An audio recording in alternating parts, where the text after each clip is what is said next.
Mm, espérame.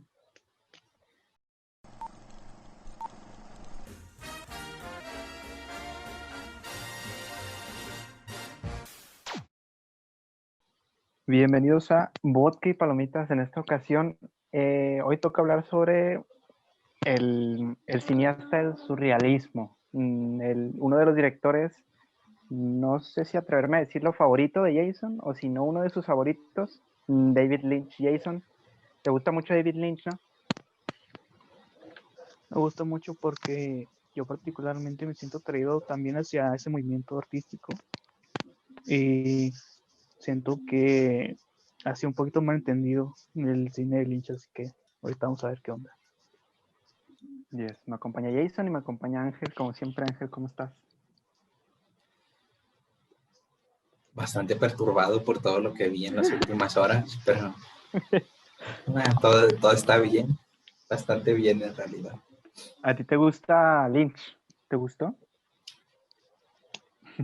Pues ya lo había, o sea, no lo odio, me agrada, Ajá. pero siempre me ha eludido. Hay directores, creo que todos tenemos directores que siempre se nos escapan de, oh yeah, Godzilla. Excelente. Somos dos. Jesús, sorry. No, no tengo vaso de Team Godzilla. Kong. Team Kong. Pero tengo esto, por cierto, ya está disponible en Netflix. Si Team quieren Chango. verla. Vean, llámame por tu nombre en Netflix. Ángel, quiero, antes de empezar con Lynch, a ver, ¿qué te iba a contar? No, ya no me acuerdo.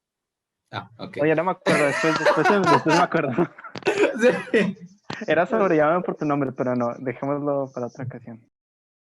Al rato te lo Piénsalo, cuento. mientras dejas, Sí. sigo diciendo que sí, que siento que todos tenemos directores como que siempre se nos escapan, que siempre nos están evadiendo, que sabemos que tenemos que, no tanto que tenemos que ver, pero que sabemos que vamos a disfrutar si en algún momento los vemos. Por ejemplo, Francis Ford Coppola, o Martin Scorsese, o Terrence Malick, todo ese tipo de directores que hacen material bastante cerebral, Lars demasiado. von Trier. Lars von Trier, Gaspar Noé, Gaspar todos Noé. ellos. Vean Climas en Netflix si quieren También ahí está Netflix, ya deja de morir por vender, dentro, no sé cómo explicarlo. ya deja de ser el vocero oficial de Netflix. Netflix, es que patrocínanos, o sea, Disney Sí. también. Hablamos bien de sus películas, lo recomendamos, pero bueno, sigue hablando. Y Lynch era uno de esos para mí, porque siempre me gusta ese tipo de cine, el cine surreal, el cine que cuando terminas de ver una película, al salir del cine te quedas con esa sensación de qué carajo acabo de ver y por qué carajo lo vi. He tenido muchas instancias de eso y la mayoría de las instancias en las que he tenido esa experiencia las disfruto, me gustan. Clímax fue una de ellas. Hay una en la que sale Tom Hiddleston, que se llama High Rise, o Rascacielos, algo así. Ajá. No estaba bastante sobrio para ver esa película. Debí haberla visto sobrio, pero sí. fue una experiencia muy pesada esa. Entonces, ahora que estuve volví a visitar los trabajos de Lynch, los que ya había visto antes, como Eraserhead, Blue Velvet, Mulholland Drive, que hasta ahorita creo que sigue siendo su mejor película, en mi opinión, Mulholland Drive, de cada quien. Lo disfruto, pero hay algunas cosas que empiezan a chocarme, particularmente con Blue Velvet, que siento que va a estar interesante la conversación eso, porque a mí no me gusta tanto esa película, no la amo tanto. Yo quiero escuchar las razones por las cuales no amas esa película. No, pero entiendo todo lo que ha aportado, porque su currículum es enorme, porque él se extiende más allá de las películas. Él trabaja en documentales, muchísimos documentales, en cortos, en música. Los videos musicales, en series de televisión también, que su más grande aporte fue Twin Peaks, que hasta ahorita no he visto, lo siento. Ni yo. Perdón, soy un falso cinéfilo. Pero no, pero ya hay ya se planeó ver Twin Peaks y hacer unos cuantos podcasts hablando de eso. Me gusta todo lo que aporta, me gusta su forma de cómo está organizado su cerebro, cómo acomoda las historias cuando él las escribe. Muy interesante, habla mucho de él porque hay muchos paralelos cuando hay mucha repetición en sus historias, pero en la que los tres tenemos algo en común, ¿no? O sea, que estamos conectados es en Blue Velvet. Sí. Entonces empecemos a hablar de esa. Porque la vimos en el mismo cuarto de noche, los tres. Ajá, los tres estábamos ahí con las paredes cubiertas de terciopelo azul. Sí. Nos metimos terciopelo azul por todos lados, pero...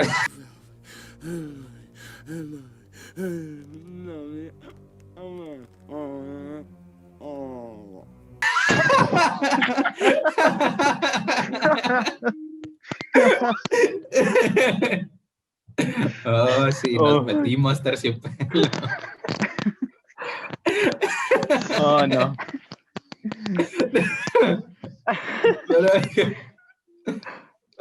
A ver, pero los más indicados para hablar de este tema, para empezar, para introducirnos, para poder meter a Lynch en un cuadrito pequeño y que nosotros lo podamos entender, pues es Jason y Ángel. Jason y Ángel nos van a contar un poco, nos van a dar contexto de quién es David Lynch.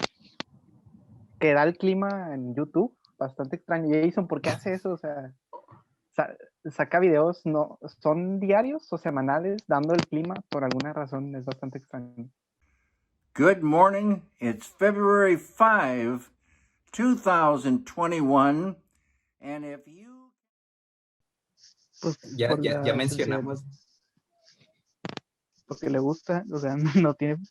Ajá. Yo creo que esa es la razón principal, porque le gusta, porque quiere y porque puede hacerlo. O sea, ese siempre ha sido David Lynch. Sí. Y es lo mejor de su forma de surrealismo, que él no está buscando hacer surrealismo, él solo está haciendo su arte, está haciendo su asunto.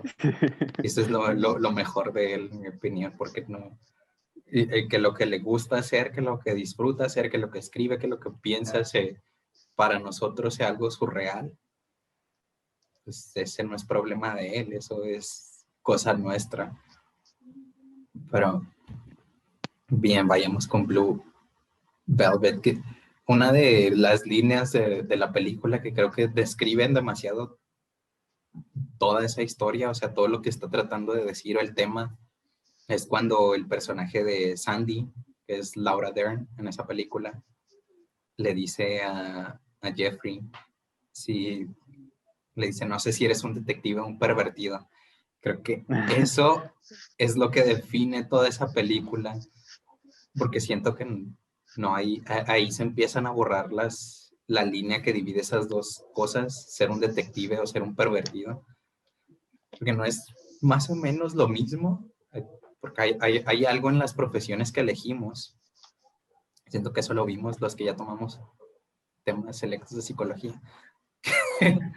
Hay algo en las profesiones que elegimos que habla, que dice mucho de qué son nuestros deseos o qué son nuestros impulsos o qué es de lo que tenemos ganas de hacer. Y alguien quiere ser un detective que quiere estar indagando en las vidas de otros. Si le quitas la profesión de encima, es un creep, es un pervertido, alguien quiere estar metido en la vida de otro. Y así nos muestra, no sé si esa es su intención, mostrarnos a Jeffrey de esa forma, como nada más curioso, que se pasa de la línea en su curiosidad, o de verdad está tratando de hablarnos algo de lo que hay debajo de ese pueblo en el que viven, que se supone que es idílico y que es bonito y es un suburbio adorable y casi perfecto, pero en una de las primeras escenas cuando sufre el ataque el papá de Jeffrey. Infarto. Ujú.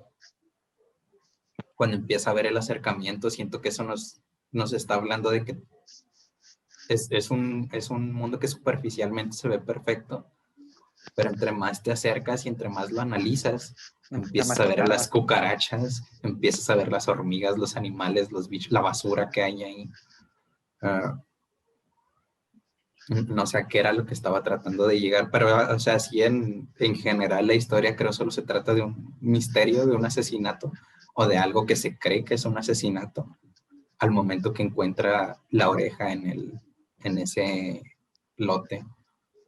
Solo para agregar así por ahí. como un paréntesis, en esa clase, de hecho, en temas selectos de psicología nos dijeron, los profesores de kinder, supongo que en las guarderías también, en las primarias obviamente, los profesores tienen que tener algo de pedófilos, una parte pequeñísima para poder aguantar toda esa carga, ¿sabes?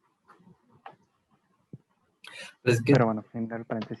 pues, fue lo primero que pensé con esa línea, fue lo que me recordó inmediatamente, porque fue una de las cosas que nos dijo, por ejemplo, eso que dices, alguien tiene que tener un amor sobrehumano por los niños, ¿no? En ese caso. Un médico tiene que tener algo de sadismo para atreverse a abrir a una persona. Un enfermero tiene que ser extremadamente empata y ser un asqueroso.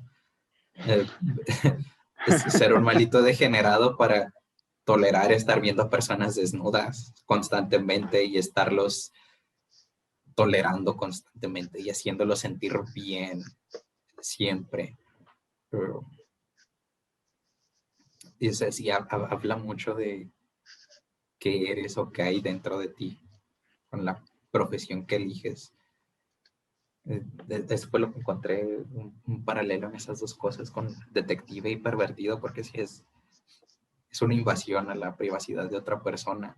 Y en este caso, este tipo, únicamente porque no tiene una placa, está mal o se puede considerar como malo. Aunque conforme va progresando la historia, Jeffrey es nuestro héroe, se supone, o nos lo pintan como nuestro héroe, presentado ante nosotros como el sujeto que está buscando lo correcto, que está buscando hacer el bien, resolver este misterio. Pero es pura mórbida curiosidad. Eso es lo único. Encontró una oreja y quiere saber de quién es. Y luego encontré una oreja con hormigas. Con hormigas ahí en ese lote. En ese lote. Y lo quiere saber por qué es. ¿Quieres saber de quién es esa perra oreja? ¿De quién es? ¿Por qué? ¿Qué pasó? Inmediatamente después de que la encuentra fuera del procedimiento rutinario de la policía, la agarra, la mete en una bolsa de papel y se la lleva a la policía en lugar de ir primero a avisar a la policía, pero es parte de la historia, no se está hablando del personaje, de que es curioso, está interesado en saber el porqué de las cosas. Eso estuvo bien chido, o sea, le llevó la oreja en la bolsita y le dijo, sí, traes una oreja en la bolsa, y luego, sí. Oh, sí, Dios. es una oreja. Sí. Oh, no.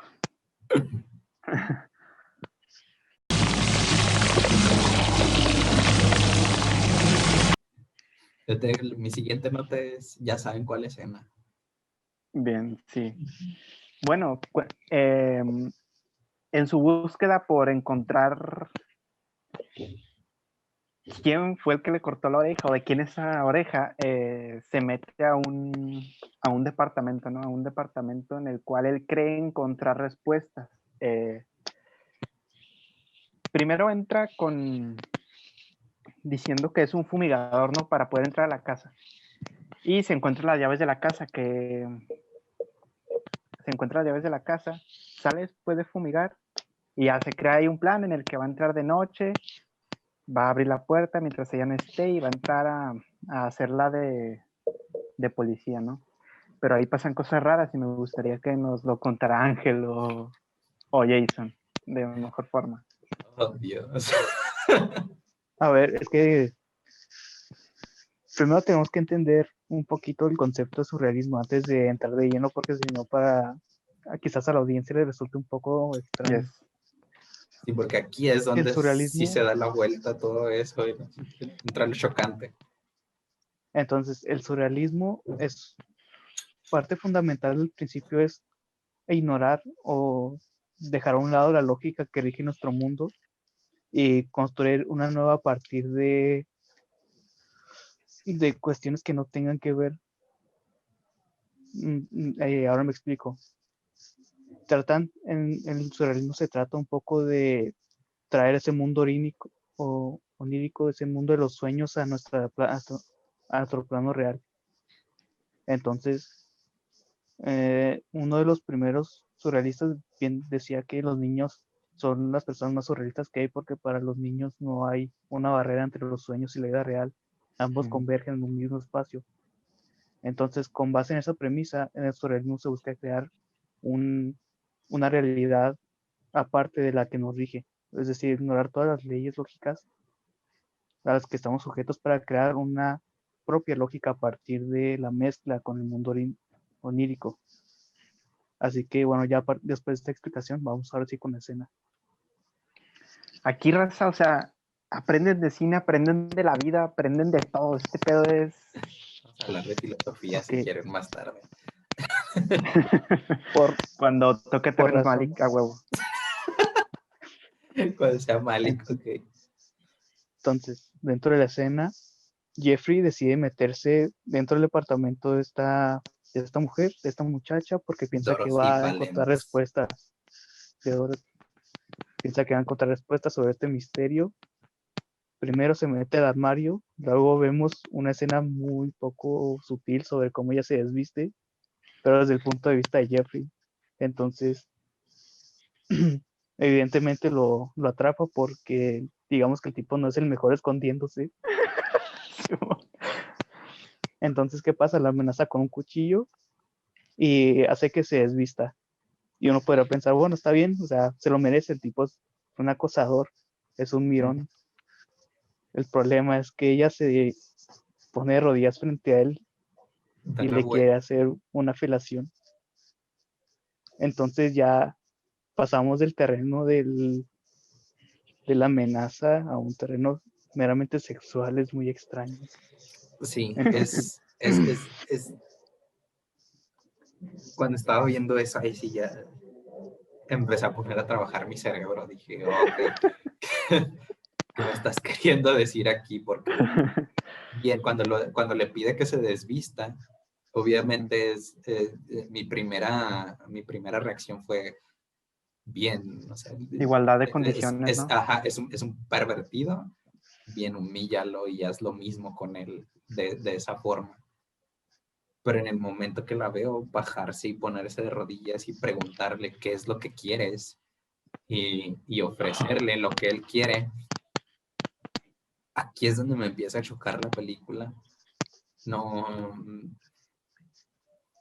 solo no me gusta este tipo de tropos en el que las mujeres están locas, nada más por estar, bueno, tiene su razón por estar loca ella, está bastante claro porque más adelante Sí, ya descubre después se nos revelan los motivos. cuál es la razón por la que está tan afectada. Pero este tipo de comportamiento por parte de una mujer me choca, no me agrada, no. Está bien, no quiero decir que no se puede hacer algo, no quiero decir que no se pueden tener mujeres locas o que estén afectadas por una pérdida de ese nivel, que claro, es importante, pero es extremadamente sumisa y la forma en la que constantemente se presenta Jeffrey es como un héroe y tiene a todas a su disposición usualmente, en este caso a Dorothy y a Sandy, siempre están disponibles para él, siempre están haciendo tiempo para él, siempre están dispuestas a hacer lo que sea necesario por él, usualmente, y siempre están dispuestas a perdonarle lo que sea.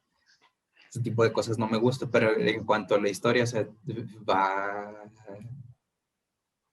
avanzando, encaja perfectamente en ese momento. O sea, ella le pide, porque eso es a lo que ha estado acostumbrada, me imagino, por parte de otro personaje que va a venir más adelante, es Frank.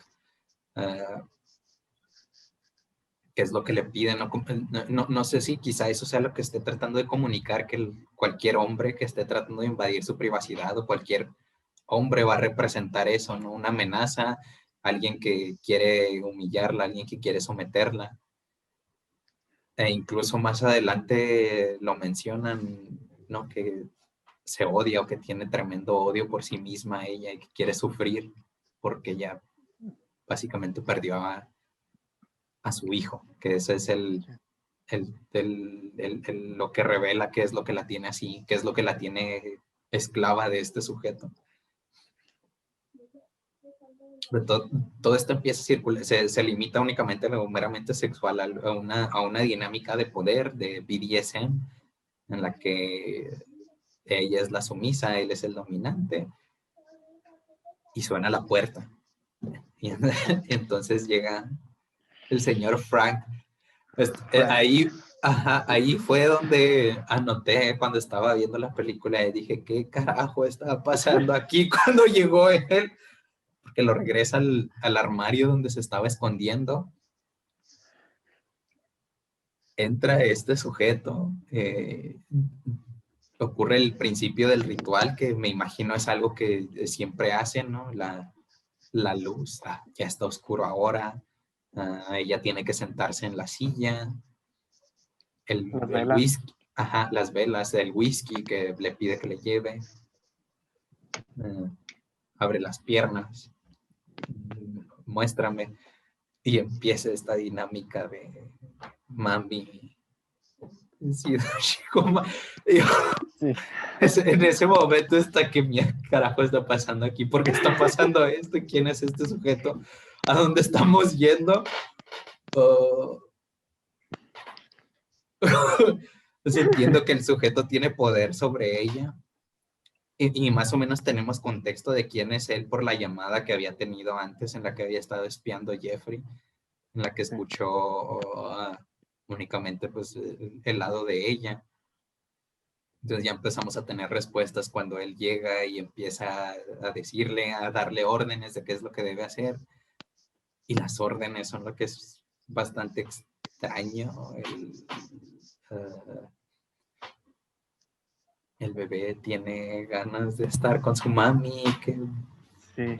No sé si me equivoco, pero cuando estaban estos vatos acostados, llega Frank y toca la puerta, pero sí le dijo como golpéame, ¿no?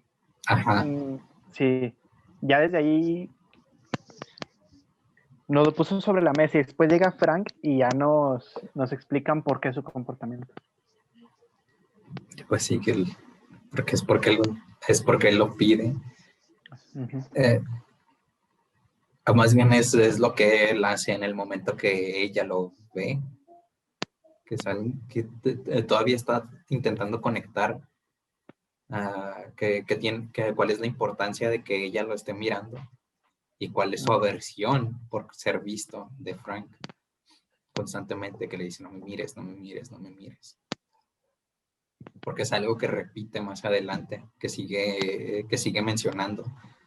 E incluso cuando más adelante cuando están en el auto y se encuentran en las miradas Jeffrey y Frank, que le dice somos iguales, pero o sea, todo este momento en el departamento es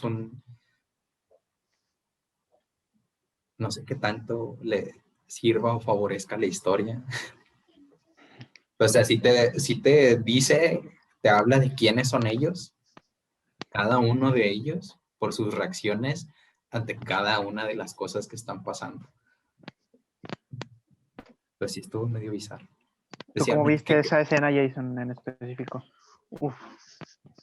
Me perturbó muchísimo porque a pesar de que para el momento en que vi la película por primera vez, la verdad sí, o sea, sabía que de Lynch tenía que esperar algo extraño, algo fuera de lo común, pero sí ver esa escena me movió un poco, me descolocó, porque primero es que nosotros como tenemos todo el contexto de antes de esa escena, nosotros encontramos el comportamiento de Dorothy algo fuera de la lógica que nosotros estamos acostumbrados a vivir, incluso ver en el cine.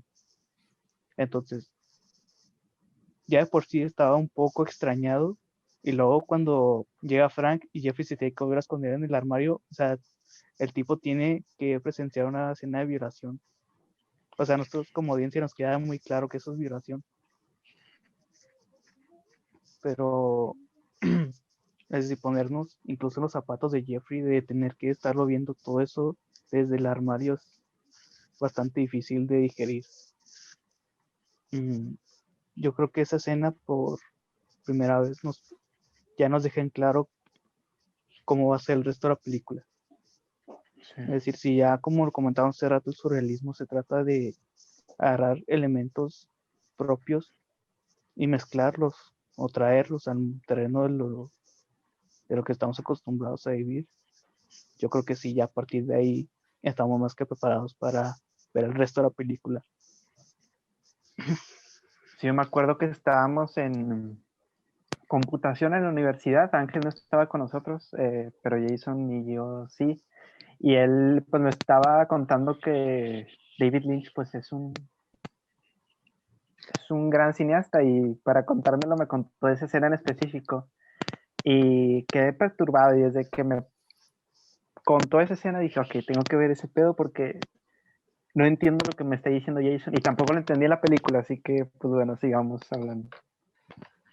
Es bastante, o sea, removiendo todos esos aspectos que únicamente alimentan y enriquecen la historia. Únicamente es un misterio de asesinato.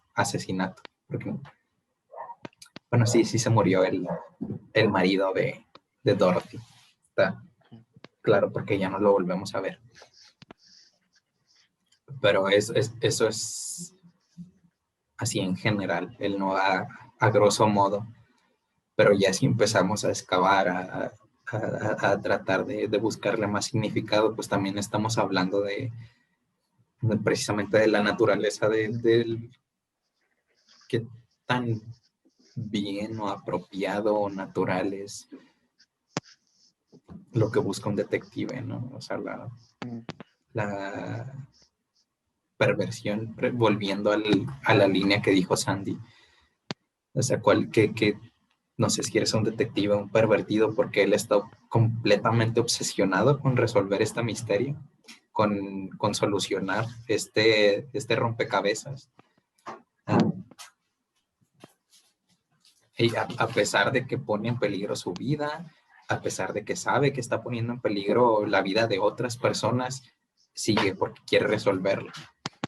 Es una de las cosas que más siento chocantes por eso, porque jamás se pone en duda, jamás se pone en cuestión, jamás se pone como algo que podría ser problemático esta insistencia de este sujeto, sino se pone como algo que es relativamente admirable, que esté con tanta convicción con tanta convicción de resolver este misterio. Y luego pasamos a lo que es la victimización de Dorothy, que perdió a su hijo, perdió a su esposo y ahora es únicamente la querida o la escort de Frank, y esa es su única función, estar sirviéndole a él.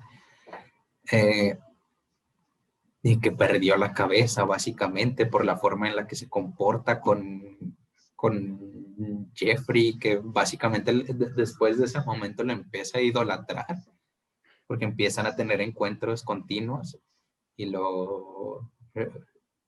es como su foco de adoración, y incluso llega un momento en el que intercambian las palabras de te amo y todo eso, y constantemente le pide que la golpéame, quiere ser un chico malo conmigo. No soy fan de ese tipo de caracterización de las mujeres, pero o sea, respecto a la historia, pues Es decir, funciona. Sí se entiende que quiere buscar una especie de contraste con Dorothy y con Sandy, pero eso, la verdad, sí es llevar un poquito al extremo. Es decir, si Sandy representa a la muchacha bonita que podemos ver cualquier día en cualquier vecindario, o sea, Dorothy agarra ese concepto de nada más surrealismo, sino de contraste entre personajes y ponerlo ahí, pero busca si ese es el extremo que no quisiéramos ver, pero que Lynch nos hace ver con tal de seguir viendo a ver qué pasa. A Ángel le gustan las mujeres que queman a sus exnovios tóxicos O que le en un cortan traje la de garganta. oso. O que le en cortan un- la garganta a otros. que le cortan la garganta. Oh, esa escena estuvo, hasta me dolió de verla nomás. Nada más. Y es rápido. Eso es otra cosa. O sea, pero esa es otra, ¿no? Esa es otra pista, ¿no? O sea, se nota cuándo es Lynch. O sea, en una película se nota cuándo es el que escribe. Oh, Es el que escribe. sí. Es extremadamente evidente cuando él es el que está escribiendo las historias. Se ven, hay unos detallitos así que hablan mucho y te están gritando, hey, soy David Lynch, el que está escribiendo. Pero ya conforme vamos avanzando, pues empieza a crecer esta relación entre Jeffrey y Dorothy. También empieza a fortalecerse la relación entre Jeffrey y Sandy. Sandy empieza a desprenderse más del que se supone que es su novio. Jamás vemos, jamás conocemos, no tiene rostro, no tiene voz. O quizá tenga voz por un momento. Pero empiezan a crecer estas dos relaciones hasta más adelante, que es donde siento que la película llega a un punto así de un alto, así un frenón en seco en el confrontamiento de Jeffrey y Frank. Cuando Jeffrey está con Dorothy, obviamente, que la está visitando, va saliendo, lo va acompañando afuera, y Frank va llegando también.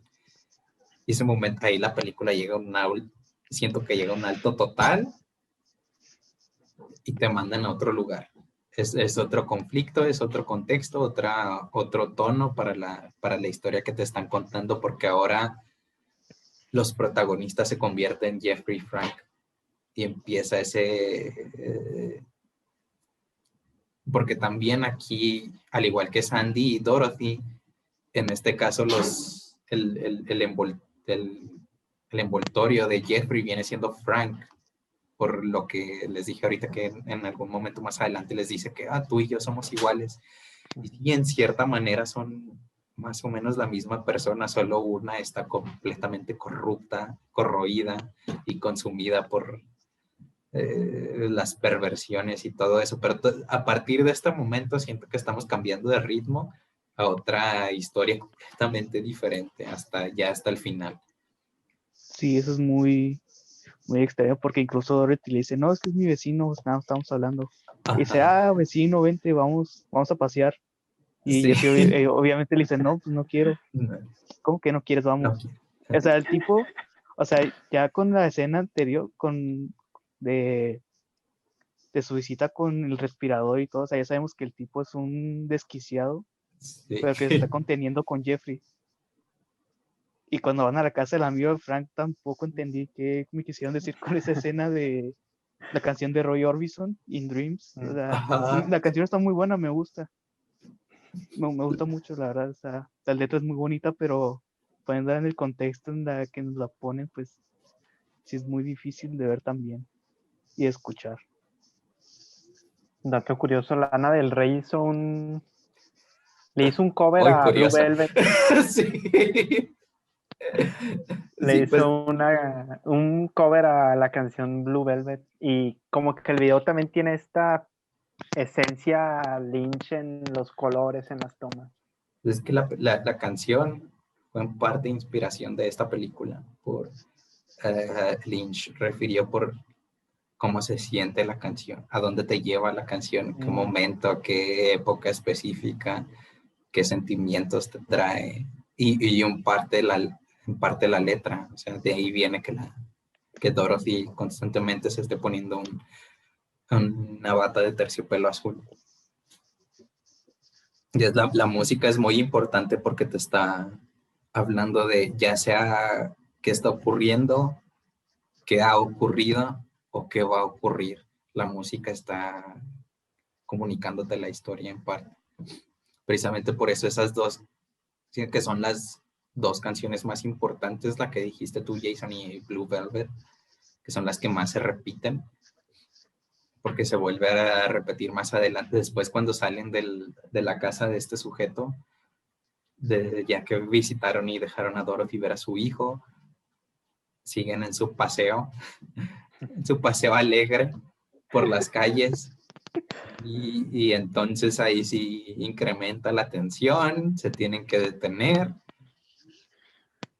y es cuando se están viendo cara a cara Jeffrey y Frank, y Frank le dice a Jeffrey, tú y yo somos iguales, estoy viéndote y tú me estás viendo a mí, porque hay una evasión en la mirada, no sé, eso es lo que todavía no conecto, que tiene que ver o qué significa el que Frank no quiera ser visto y que Jeffrey le evada la mirada, que en ese momento es que le dice, tú y yo somos iguales. Pero hablando de Frank, hay una cosa que no me hace muy feliz del actor Dennis Hopper. Machismo, probablemente lo de las miradas. No, o sea, del actor, que siento que está haciendo de más. Raymond, where's the fucking beer, man? Siento que está haciendo demasiado, y no en el buen sentido. Siento que es mucha su actuación, que está actuando mucho. Esa es otra cuestión de Lynch, con lo que he notado en sus películas. Cuando las escribe él y las dirige él, hay personajes, no en todos los casos, pero sí hay películas en las que los personajes o los actores sobreactúan, pero se nota que es indicación de Lynch. O sea, ahí se nota. Porque Dennis Hopper lo ves en otras películas y el tipo el tipo es un muy buen actor. Por ejemplo, en True Romance yo lo vi como el padre del protagonista. Sale muy poquito en pantalla, pero el tipo, pues, te sabe hacer un buen papel. Y sabes que Lynch le hizo la indicación de sobreactuar justamente para crear un contraste con Jeffrey. O sea, eso es lo que buscaba. Si Jeffrey es el tipo común y corriente que podemos ver en la calle, Frank es sacado de una dimensión de locura y de desenfreno. Completamente. Entonces, sí, bueno, ya más tarde hablaré de otras películas, pero sí, en este caso se nota que es Lynch el que le dijo a Dennis Hopper, ¿sabes qué? Darlo muy sobreactuado. A mí se me figuró mucho a Tobey Maguire en la 3 de Spider-Man, ese look como de, no sé, el cabellito para un lado, y no lo sé, parecía que estaba buena viendo referencia. a Tobey, no sé por qué.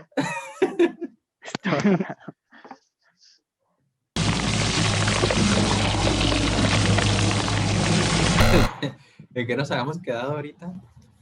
Ay, caray, ¿dónde nos quedamos, Jason Ángel? Bien, regresamos. Sí, se me olvidó decirles, la película es de 1986, por si lo que dijo Ángel les perturba, pues es de 1986, los tiempos eran diferentes, pero ya cambiaron. Bueno, proseguimos con lo que estábamos, que era los actores de Lynch sobreactúan mucho por órdenes mismas del director de Lynch. Por su dirección. Ajá, sí. Hay un caso muy particular, muy claro, que es Corazón Salvaje, de 1990. La protagonizan Nicolas Cage.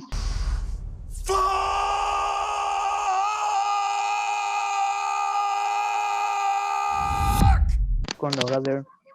Y se trata de amantes, o sea, son una pareja que van a ir a un viaje porque se quieren escapar de la mamá de ella, y bueno, en todo momento se nota que hacen un gran esfuerzo por sobreactuar, porque todos los diálogos que incluso Nicolas Cage, ese acento como muy teatral, muy quieren enaltecer cualquier cosa que dice, y la verdad no le crees en lo absoluto.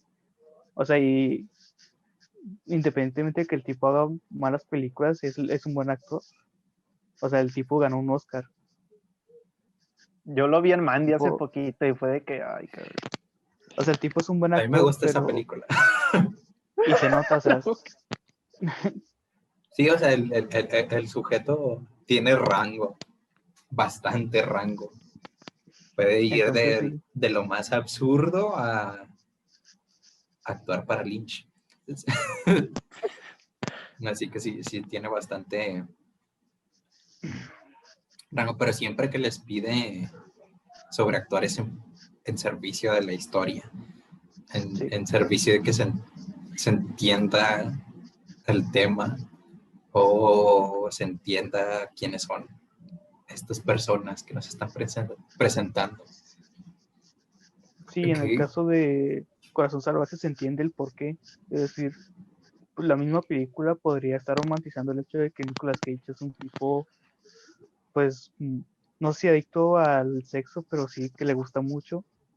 El tipo no tiene ningún reparo en matar gente. O sea, hay una escena en el principio de la película en la que un tipo quiere llevarse a su novia y incluso lo amenaza con una navaja, entonces Nicolas Cage lo agarra y lo destroza. Entonces, claro, o sea, si tuviera así una actuación común y corriente, podrían algunos alegar que se está romantizando la violencia, el escaparse con alguien. Entonces, pero como las actuaciones son tan enaltecidas, tan exageradas, que pues lo entiendes que estás viendo una mera ficción y no tendrías por qué relacionarlo con la vida real o inspirarte en eso para tu actuar en tu vida cotidiana. Digo, y eso es lo que yo interpreto.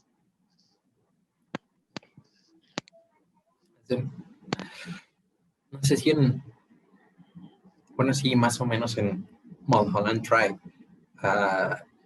más o menos hace eso pero más bien aquí es en servicio de diferenciar a los personajes, porque esta película son básicamente dos historias que son la misma historia contadas de dos formas diferentes, con los mismos personajes, con distintos roles.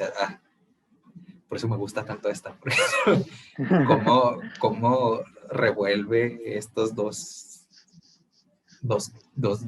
historias en un solo contexto para hacerte entender qué es lo que está ocurriendo. Trata de, por ejemplo, en el caso de Naomi Watts, al principio es completamente dulce, parece inocente, un ángel, todo le sale bien en primera instancia. Llega a vivir a una casa en la que es perfecta, en la que no tiene que pagar nada, está justo en Sunset Boulevard, a unas cuantas cuadras de donde puede ir a tomar sus audiciones, todo eso, pero en el momento que llegas al punto del giro de la historia, en el par del silencio, todos los personajes tienen un giro, bueno, principalmente lo que es ella y su contraparte, que Camila se llama, en realidad. No, Le Camila dan la otra. La contraparte de Naomi Watts es Diane. Diane, ajá. Al principio es Betty y luego ya es Diane. Y luego ella es Diane. Y esta otra tipa, la sin nombre, es Camila en Camila, la segunda ajá. historia. Ajá. Pero tienen la forma en la que diferencia a sus personajes en esas dos historias es bastante específico, como obviamente lo de la primera historia se supone que es, o al menos como yo lo interpreté, para mí es como el sueño, lo que ella hubiera deseado que hubiera ocurrido, o lo que ella idealiza, en este caso Betty o Diane, es lo que le gustaría que en realidad hubiera ocurrido. Todo su sueño, lo que desearía que fuera su realidad, y entonces nos muestran su realidad, que en realidad no es una actriz exitosa, es un fracaso, no le sale nada bien, es una segundona para Camila, en realidad no le corresponde Camila. En todo esto, y sí, en esto, por ejemplo, sí se nota bastante cómo la dirección cambia y les dice como exageren algunos aspectos de su personaje, o los hagan extremadamente obvios. Me recordó una película que acabo de ver hace poco, que salió, en la que sale Aubrey Plaza, se llama Black Bear, Oso Negro. La que recomendaste en tu top Sí. 5. Sí, más o menos no es tan parecida en la forma en la que está presentando la historia, pero también se trata de dos historias en las que son los mismos actores representando a distintos individuos, actuando la misma historia en distintas circunstancias y distintos roles. Me recordó mucho eso, por eso siento que es su mejor flex del Lynch, Mulholland, porque consigue contarte algo y respetarte como audiencia sin tener que decirte absolutamente nada en toda la historia. Jamás te expone qué está pasando, jamás te dice qué es lo que significan las cosas, en ningún momento te agarra de la mano y te dice, mira, esto es lo que va a pasar, esto es lo que está ocurriendo, esto es lo que necesitas entender. Confía en que entiendas qué significa, qué es lo que está ocurriendo, qué representa, cómo es que te lo está presentando, por qué de esta forma, por qué son estos los personajes, por qué esta es el viaje que están tomando y qué significa al final todo esto. Bastante efectivo, y de ahí viene lo que mucha gente consideraría raro, pero en realidad solo es parte de cómo él cuenta historias, parte de cómo la forma en la que él cuenta sus historias. Bien, y también escogimos a David Lynch por su cercanía con Don, la película que más estamos esperando, Ángel y yo, a la que íbamos a ir el año pasado y que nos cancelaron de último momento gracias a la COVID-19. Pero sea. Sí, David Lynch hizo una adaptación de la novela Don, no me acuerdo. Frank Herbert. Aquí les va a estar apareciendo online. Y él ha dicho que es su peor película o la que menos le ha gustado porque el estudio influyó mucho, pero muchísimo en el estilo y la forma a la que quería que llevara la película.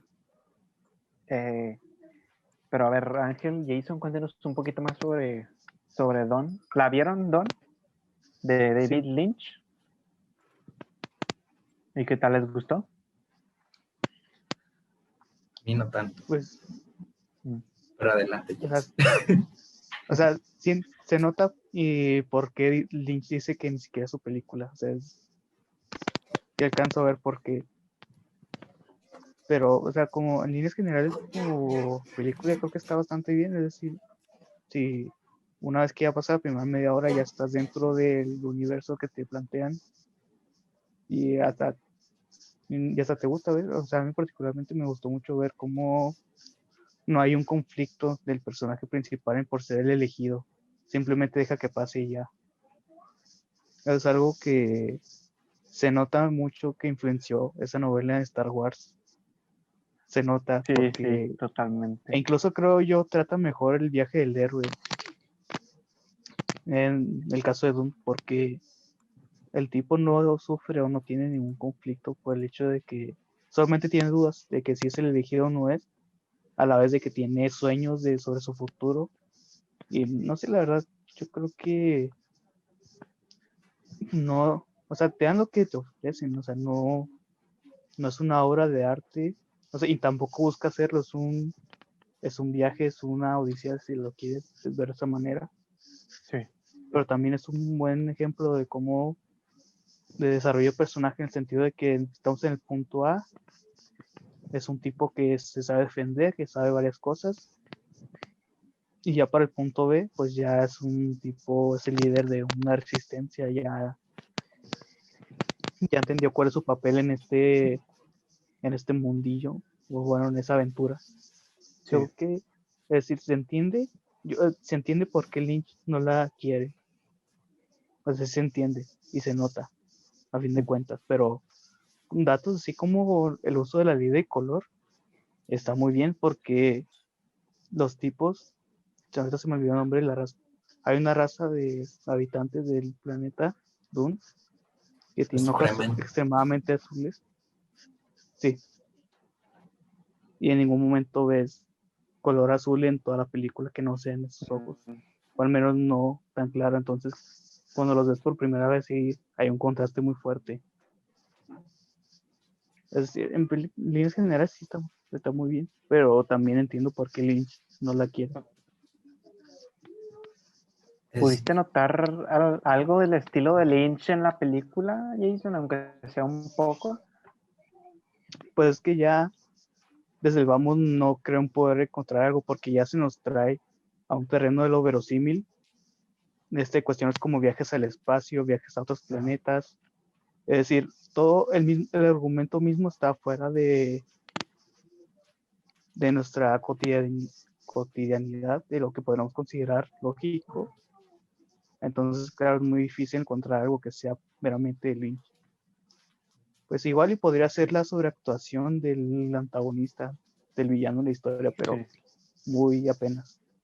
O sea, si ese es un guiño de Lynch, se nota muy, muy apenas.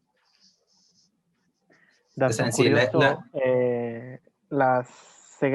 las escenas de las dunas se grabaron aquí, en las dunas de Samalayuca, de esa película, ya para Denis Villeneuve, y la nueva película que viene no se grabó ahí, pero pues si no recuerdo muy, creo que pues Lynch no vino, pero sí se grabaron unas cuantas escenas aquí en las dunas de Samalayuca. Vinieron a quitar los matorrales que hay por ahí, lo dejaron todo para que pareciera, ¿cómo se pronuncia? Arrakis, ¿sí, no? Arrakis. Para que se semejara un poquito más al mundo, y pues ya, dato curioso. Pues que también, en general, lo que le preguntabas a Jason, no creo que fuera tan necesario para Lynch establecer su estilo o hacer tan evidente su estilo, porque en sí la historia ya es bizarra, es extremadamente extraña. Y la mayoría de las críticas que tiene la historia parten de por qué se separa tanto del material de origen, que obviamente todo eso viene a la intervención del estudio, porque la novela en sí es extra, es a lo que se le dice una historia inadaptable, porque es algo con lo que la gente no se puede tanto identificar, con lo que la gente no puede relacionarse tanto, porque, como mencionó Jason, todos los cambios fueron a favor del viaje del héroe, perdón. O sea, para favorecer ese tipo de narrativa. Sin embargo, la historia original de Dune es una lección en cómo el elegido en realidad no existe. En realidad no es algo que deseamos, en realidad es algo que no se busca.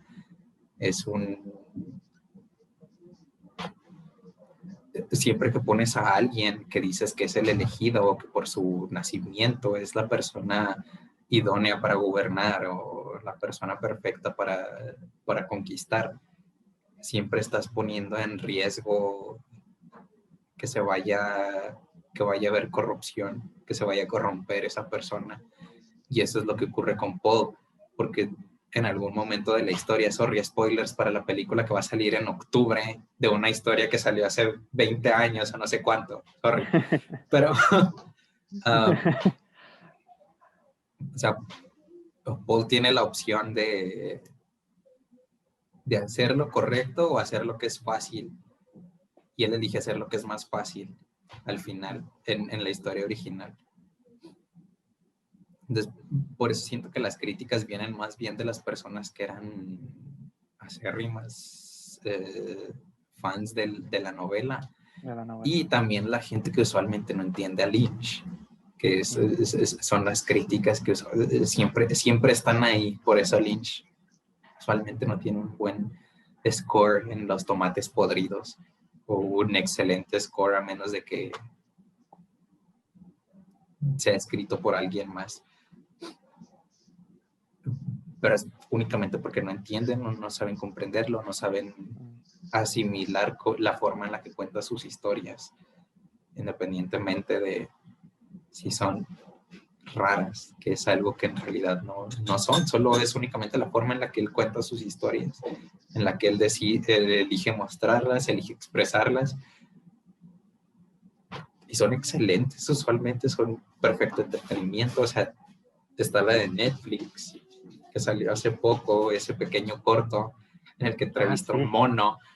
O sea, es algo completamente absurdo, pero es una historia. ¿Qué tan distinto es eso de tener un equipo de aliens, una verde y un mapache y un árbol? O sea, ¿por qué eso es aceptable y por qué no es aceptable un sujeto interrogando a un chango por homicidio? Es más, Vean si se en tratara Netflix el corto de David Lynch. Sí. Es que incluso si se tratara de un corto animado, incluso si la gente que se queja de Lynch lo aceptaría, o sea, lo sabría digerir. Porque la gente ya está acostumbrada a pensar que en las animaciones se mezclan interacciones entre humanos y animales. Pero como es un corto live action, ¿sabes? Obviamente hay gente que no lo entiende.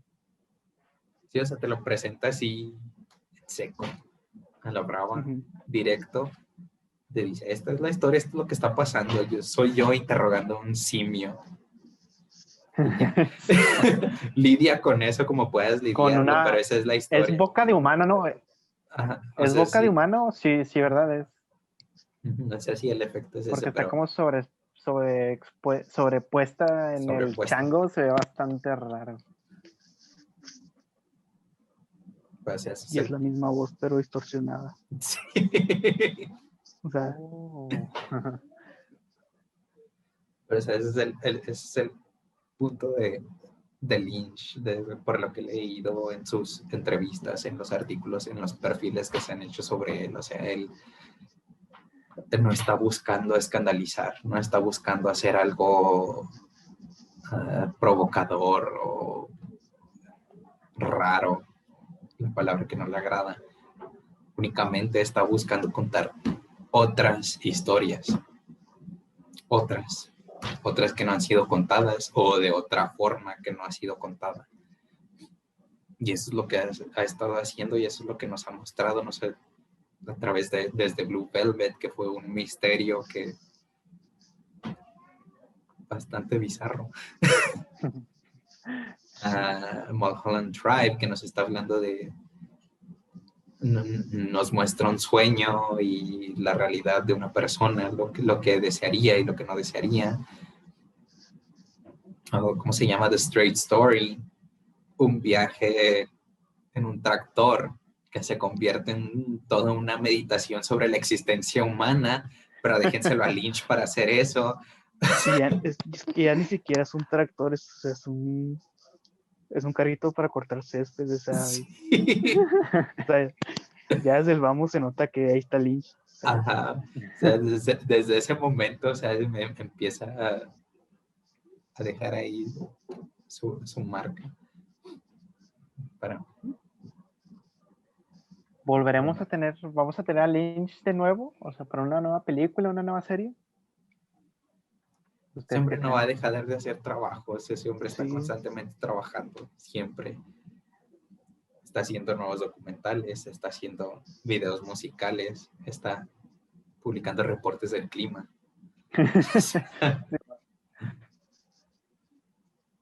Pero creo que sí, hay bastante que sacar de ese cerebro de ese hombre. Muchísimo. O sea, es un señor que nada más busca crear su propia lógica, no tiene nada de malo, pero claro, la gente deja de ver algo que consideren reconocible y pues ya se prende el asunto. Bien, eso fue. ¿Algún comentario de conclusión, Ángel Jason, que quieran agregar? Pues no, sobre David Lynch. No, ya nada. Después de la experiencia del 2020, en realidad sus películas no son tan surreales. Después de toda esa experiencia, no estamos tan lejos de lo que es una de sus historias, así que no es Vamos a volver a hablar sobre él para hacer obviamente la comparativa válida entre dónde él y dónde de Villeneuve.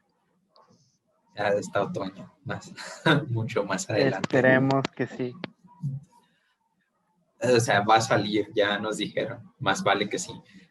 Bueno, sí, en HBO, pero es que En HBO. HBO Max no va a llegar para Godzilla vs. Kong, ¿verdad? No, pero Creo se que no. supone que ya más adelante sí ya hay planes para lanzarlo finalmente aquí en Latinoamérica y en Europa. Ujú. Pero Y ya vamos a poder ver Don en HBO Max. ajá, o si no, hay otras opciones que no voy Sí, a pero- mencionar, pero hay otras opciones para verlo, así que Ir al cine y contagiarnos es la única opción, ¿no? Sí. ajá, o estar en casa pero sí, hay más opciones para ver la película, pero bueno, eso no es todo sobre David Lynch. Mañana que No. despierten vamos a seguir hablando de él, pero por ahora ya se acabó. Sí. Muchas gracias, Raza, por vernos. Un saludo en específico para el sobrino Arturo, que siempre nos ve y que ama a Ángel y su cabello. ¿Cómo te dijo, Ángel? El rubio de la prosa. El rubio de la prosa. Un saludo para el sobrinito. Gracias por ver nuestros episodios cada que sacamos uno. Hola. No sabía eso. No. Y pues sí, gracias a todos por vernos, por darnos esa visualización, por darnos su like en YouTube, por comentar en Facebook, por darnos su me encanta, su me enrisa. Team Kong, No. gracias Carla por apoyarme. Team Godzilla. Team Godzilla. Estoy Siempre. rodeado de Team Godzilla, pero sí vamos a seguir Team Kong. El Hasta chango que le va a ganar. salga. Sí, hasta que salga. Hasta que Kong le den su madre. A la lagartija. Nos vemos la próxima semana. A ver de qué hablamos. Sobre Gracias, señor. Raza. ¿De qué va a ser nuestro próximo podcast, Raza? No Bueno, sabemos aparte de la todavía. reseña de WandaVision, aún no sabemos. No, todavía Adiós. no, pero aparte del episodio 5 de WandaVision, a ver qué. Pero ¿Qué recuerda, sale? va a salir una película en Netflix, Zendaya, sale Zendaya. Malcolm and Marie, vamos a hacer una reseña sobre esa y probablemente en estos días hagamos una reseña sobre la primera película de A24 que ha salido desde hace un año, que se llama Saint Maud, así que Yes. quizá ahí nos veamos en estos días. Sí, va a haber Pero contenido en la prosa, Raza. Muchas gracias por visualizarnos. Hasta la Nos próxima. vemos. Adiós.